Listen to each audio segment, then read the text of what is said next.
Morning you guys, it's Karen. I'm here to tell you about 5 things that will help your dog with their fireworks fear. I don't have these 5 things here for various reasons. One is a method and it's not an actual thing. And I need to tell you that my dog Watson doesn't have firework fear. Doesn't have a fear of loud noises. However, I have used all of these methods with him for separation anxiety. I've also given things that I've used and that have been successful to neighbours and friends, and they have used them successfully. And I've also used other things on nervous grooming clients. So I know that these things work. If I got a dog that was scared of fireworks, I would probably use all 5 of these things to try and help them. So I'll talk about the thing that is not a product first, and that is desensitization, which you may or may not be aware of. And it's just go onto YouTube, find a video of fireworks, so just put in fireworks noise and plenty comes up, and put it on as low as you possibly can until you can barely hear it. And then give your dog treats, basically. And you just put it on for a minute and just feed them treats for that minute. Then as time goes on, what you do is increase it as they become calmer. If they're not calm, put it lower, and then wait. You know, do that for a minute, say a minute in the morning, a minute in the afternoon, and then you should start to see them become calm, or play with a toy with them if they're not food motivated. The only thing with this is it does take a bit of time. It's not a quick fix, but if I'm hoping to get this video up today, that does still give you 5-10 days, and so you should hopefully be able to get somewhere and bring their level of panic down a little. So that's number 1. Number 2 is what I would choose if I had to choose one of these as a product, and it's a Happy Hoodie. A Happy Hoodie is basically a sweatband, kind of like this. This is just my headband. It's kind of like this. I'll put a picture in of my Watson wearing one. And the idea is it pins their ears down really quite tightly so they can't hear as much. And obviously they've got amazing hearing, they can still hear some things.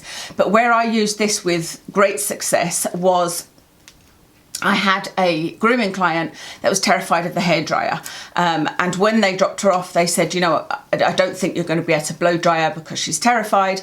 And I actually sent them a video of her with the Happy Hoodie on, and she was like this, you know, loving the hairdryer because I put the Happy Hoodie on, and it obviously just dulled down the sound enough that it wasn't scary to her anymore. And so that was just the most success I've had with a Happy Hoodie. And I have used them on several dogs with mostly with success. Some they're still scared because they're scared of the hairdryer. But this would be my number 1 recommendation to you, and they're not expensive either, so I'll link everything I'm talking about today in the description.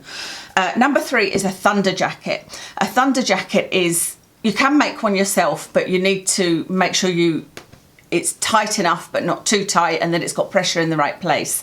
Now, Thunderjacket is just like a coat, but it's got a bit of Velcro that you wrap around the dog, and it's said to give them that sort of tight, secure feel in the same way as you would swaddle a baby.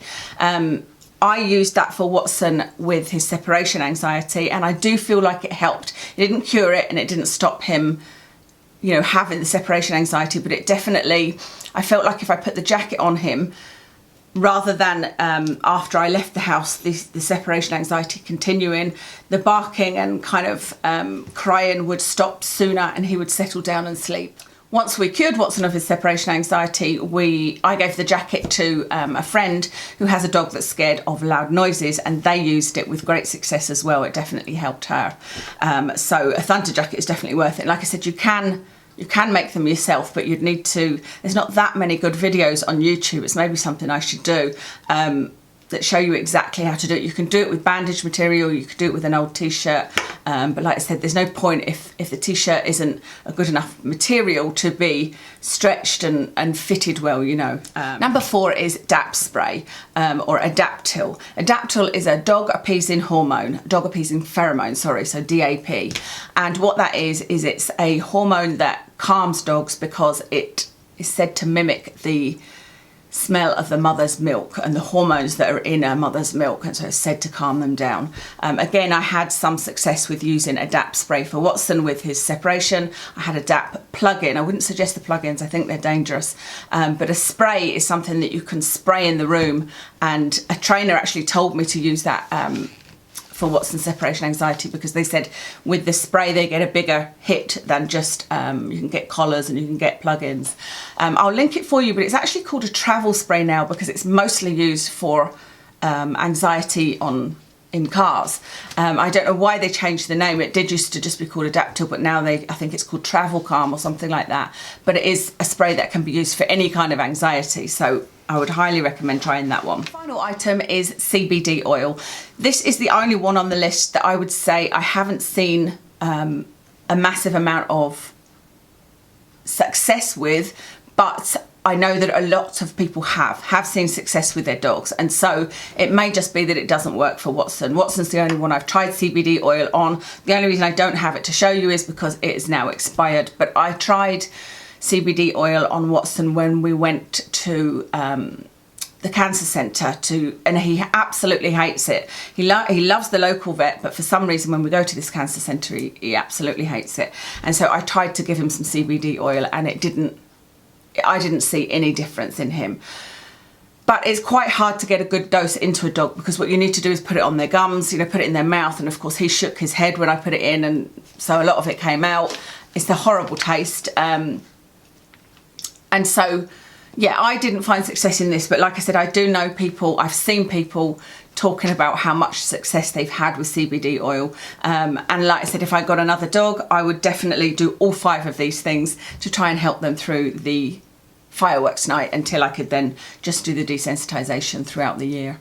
So I hope that was helpful. Like I said, I will link everything in the description below. Let us know if you've got any other tips to help fellow doggies that are scared of fireworks. So let us know if you've had a dog that's been scared and you've managed to help him out or help them get over it. So that's everything for today. Thank you so much, and I wish you all the best and your dog all the best for fireworks night and the days before and after, because they don't just happen on fireworks night, do they? And I will speak to you again soon.